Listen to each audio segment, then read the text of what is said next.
Final results: Open men Australia 94-4 beat New Zealand 48-0. Plate men England 85-3 beat India 81-1. Open women Australia 121-4 beat South Africa 52-0. Under 22 men Australia 68-2 beat New Zealand 66-2. Under 22 women Australia 92-3 beat New Zealand 54-1. This was international sport, but not as we knew it. Indoor cricket being aired live on TV, as well as on the World Wide Web. Supporters performing Viking thunderclaps. DJ Bravo's Champion reverberating around at Tinshacht in Al Quoz Industrial Estate at deafening volume.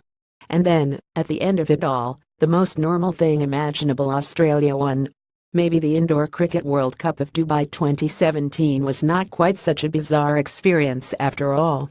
This was the 10th win in 10 World Cups for Australia's men. Their women also maintained their own perfect sequence, while on the same day, Australia's under-22 sides won both the male and female titles. England were the only other country to feature on the Roll of Honour, as they took home the plate title. But then, Australia seldom compete for consolation prizes. I've never seen a sporting team with this sort of record, ever. Lyle Teske, Australia captain, said of his side's dominance of this version of cricket. It is inevitable that we might have to lose one of these eventually, but we keep going, and we keep doing what we do well. It has been enough for the past few years. Australia trounced New Zealand in the showpiece match, and Teske hopes his side's excellence will have been noted back at home. I think a lot of people have been watching via the live stream, which is good, Teske said. Indoor cricket is having a bit of a resurgence in Australia because of the live stream coverage, and hopefully this will be another step forward for rejuvenating the sport. Australia's women players celebrate after scoring a point against South Africa during the women's final. Cameron Gibralli AP photo. Despite their monopoly, Australia's women will never tire of World Cups wins, Jude Coleman, their captain, said. It is always a thrill. You can never get used to it, because you put in so much hard work, so every single one means something different. Coleman, who has captained the side for the past 12 years, said. Perhaps predictably, given the second-tier event involved India, the main final did not actually prove to be the main attraction.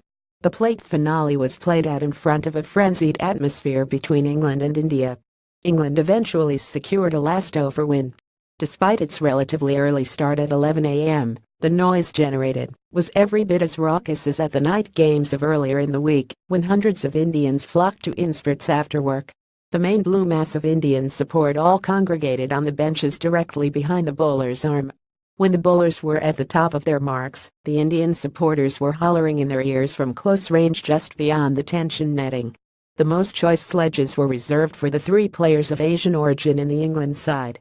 We have worked quite well on trying to block that kind of thing out, Anish Patel, England's captain, said. What they were saying to me was, "You're an Indian, come on, give us a wide, you are one of us." As I thought it was funny. I had a laugh with them, then just tried to focus on the next ball. England coped admirably with the good-natured racket, and gave as good as they got themselves. Some players cupped their ears to the supporters. When Suraj Reddy, the India batsman, was prone on his stomach after diving successfully to make his ground after a run-out attempt, Craig Elliott, the nearest England fielder, playfully made to drag him back out of his crease by his feet. And the English support, massed at the batsman's end of the neighbouring court, were rarely silenced either, regularly performing the Viking clap made famous by Iceland's football supporters. Any teams that can bring that type of support does help, Patel said.